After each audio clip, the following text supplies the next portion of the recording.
Welcome to SGN videos. Premanand ji के शब्द। नैना जहां जी, राधराधर महाराजी जब मुश्किल में थी तो कभी शिव जी से बोला, कभी दुर्गा जी से बोला, कभी राम जी से बोला, तो काम कहीं तो बन जाया ऐसा। तो पर महाराजी ऐसे अलग अलग भगवान को बदलना, तो कोई देवता नाराज तो नहीं हो जाए कि पहले मुझसे बोली, फिर अभी उससे नहीं, तो काम भी पूरा हो गया क्या? काम तो नहीं हुआ महाराजी, कैसे हो जाएगा? शिव जी को पुकारा तो वो देखने लगे, पहले को दूसरे को पुकारा तो शिव जी ले देखा वो दूसरे के पास जा रहा। देखो हम एक आपको उदाहरण बताते हैं, अगर एक कुत्ता इस दरवाजे में पड़ा रहे कहीं जाए ना, तो उसका ना जाना हमको इतना प्रेरित करेगा कि वो एक दिन भूखा भले रह जाए, दूसरे दिन से भूखा नहीं रहेगा। रोज दरवाजे पर निकलने पर जब हमको पता चलेगा कि यह कहीं किसी के दरवाजे नहीं जाता, केवल मेरे ही दरवाजे पर पड़ा रहता है, तो उसका पड़ा रहना हमारे ऊपर भारी हो जाएगा और हमारा कर्तव्य भी बन जाएगा कि यार इसको रोटी दे दो जब कहीं जाता। और अगर यह पता है 4 दरवाजे पर जाता है तो भूखा रह जाएगा, क्योंकि वो समझेगा उनके दरवाजे में मिल गया होगा। तो इसलिए हमको भगवान की अनन्य भक्ति करना चाहिए। किसी एक भगवान को पकड़ लो, भगवान बहुत नहीं, तत्वों में एक ही भगवान है। अवतार में, रूप में, लीला में अनेक रूप धारण के हुए हैं और ये सब संसार रूप भी भगवान ही है। तो हमें एक रूप भगवान का पकड़ना चाहे कि जैसे गोस्वामी तुलसीदास जी कहते, बने तो रघुबर ते बने और बिगड़े तो भरपूर तुलसी आवरण ते बने ता बने वे पेदू। यदि बने तो भगवान श्री राम के बनाए या बने अगर किसी और भगवान के बनाए बने तो उसमें धूल पड़े मुझे नहीं चाहिए, तभी अनन्यता आएगी।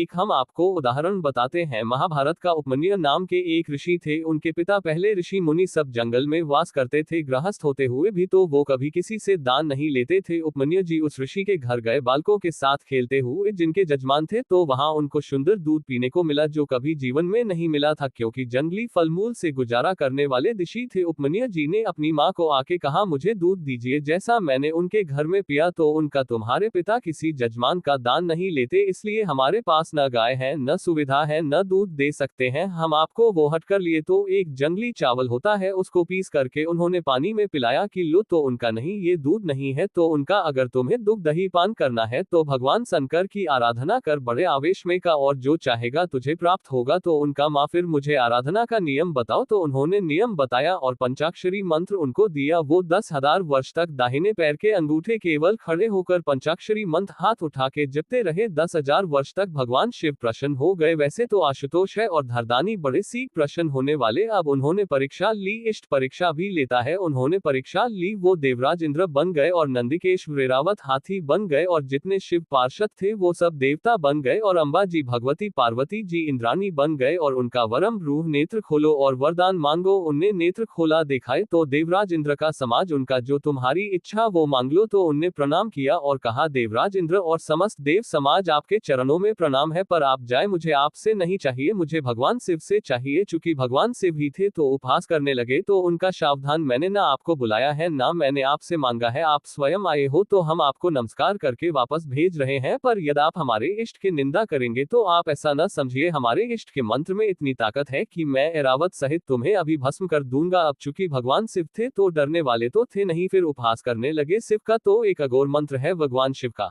हम लोग जब संन्यास मार्ग में थे तो उस मंत्र का परिचय हमें प्राप्त है। अगर ये सिद्ध हो जाए तो जो चाहे वो सुख सकता है। तो उन्होंने तुरंत हाथ में जल लिया, ज्यों ही अघोर मंत्र का संधान किया तो नंदिकेश्वर प्रकट हो गया और इस जल को रोक लिया और कहा, इस मंत्र से इष्ट पर प्रहार करते हो। तब देखा तो भगवान शंकर, पार्वती और समस्त पार्षदगण तो उनका त्राहिमाम शरणागत, वत्सल भगवान शिव रक्षा करो। हमने तो देवराज इंद्र समझकर प्रहार किया, बोले नहीं वत्स, मैं तुम्हारी परीक्षा लेने आया था कि देखे तुम एक निष्ठ हो या केवल अपनी चाह पूर्ति करने वाले। जैसे आपने प्रस्थि किया, अब बोलो क्या चाहते हो। तो उनका जो हमारी कामना थी उसकी पूर्ति होनी चाहे। तो उनका क्षीर समुद्र से, जिसमें भगवान सायन करते हैं, उस क्षीर समुद्र से रोज तुम्हें दुग्ध आएगा और जब तुम हमें याद करोगे मैं प्रकट हो जाऊंगा। तो अनन्य निष्ठा से ही वस्तु की प्राप्ति होती है। ये जो कि लक्ष्मी जी से बना तो बना, नहीं तो पार्वती जी से बना तो बना, फिर भद्रकाली से बना के कोई नो कोई तो सुनी लेगा, कभी तो कोई नहीं सुनेगा। महर्षि हमारी स्थिति ऐसे है कि जैसे आपसे राधा नाम सुना कि एक केवल राधा नाम जपी है और सारी बात बन जाएगी, तो राधा कहीं हनुमान जी का सुना कि भूत प्रेत निकटना है, फिर शिव जी का सुना कि जल चढ़ा हो, तो ऐसा उसकी तत्व एक है तो एक से ही काम बन जाएगा। जब तक एक में नहीं लगोगे तब तक आध्यात्मिक उन्नति नहीं होगी। आप ये पक्का सुन दीजिए, एक एक भरोसो,